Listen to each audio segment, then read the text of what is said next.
when you've been doing the wrong thing, you're opening doors like we spoke of before, and these things won't come out with counselling. They won't come out with they might come out with fasting. They might come out through prayer or Bible reading. Most of them won't. Most of them need to be cast out. They need to be told to get out with authority, otherwise they're just going to hide in there. And if they're hiding and you're doing the right thing, they'll get weaker and weaker and weaker, but they'll still be in there. You've got to get them out. And do you want to share what happened the other day, Sam, or what? Yeah. You don't have to. I can. Yeah. Try and work out where to start, I guess. I'll put you on the spot, but it's a good testimony. Yeah. But it's just, this is an average, normal deliverance testimony. This ain't a big thing.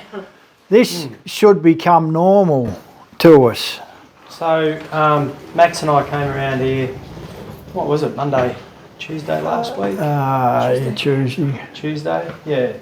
And I felt that I needed a little bit more deliverance than what I'd experienced here as a group.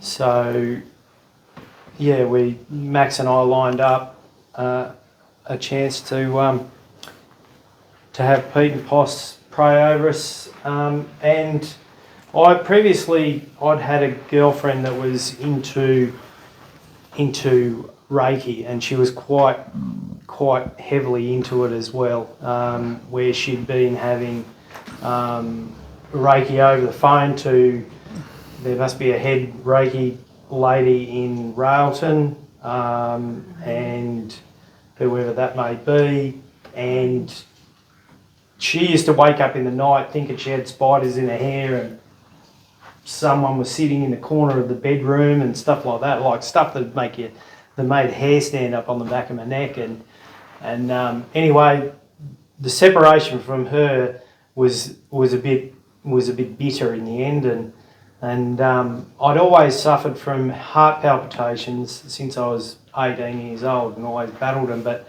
right from when I'd split up with her to the present day, this was probably 15 years ago, 15 years ago, my palpitation was somewhat worse, that's for sure, and significantly, yeah,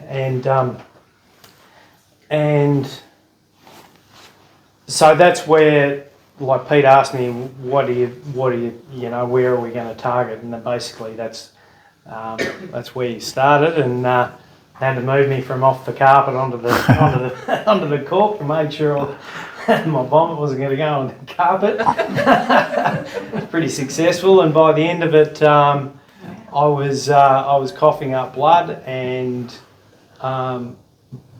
every time you mentioned blood curses and witchcraft, I would be really kicking off in that area in terms of manifestation.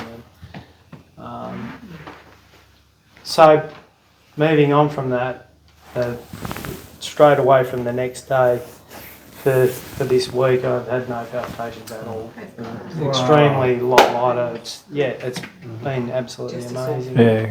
Yeah, fantastic. I had a pretty sore neck there for a few days and couldn't talk properly, but that's a part of it. Good on you, mate. Yeah, Thank you. It was amazing.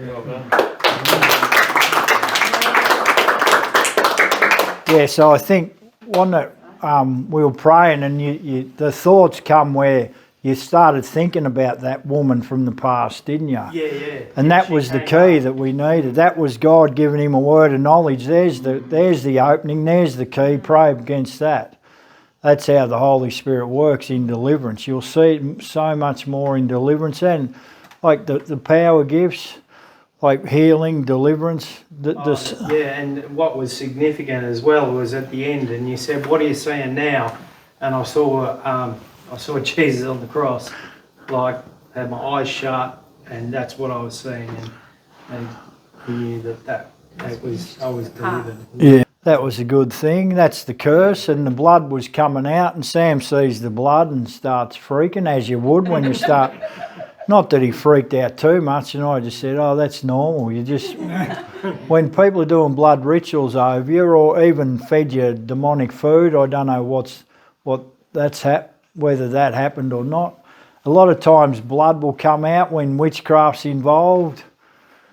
Yeah, so it wasn't that much, so I think it was just come out of the stomach, something like, I've seen it before. We've seen it a fair bit before, especially with witchcraft. Yeah, so that was good.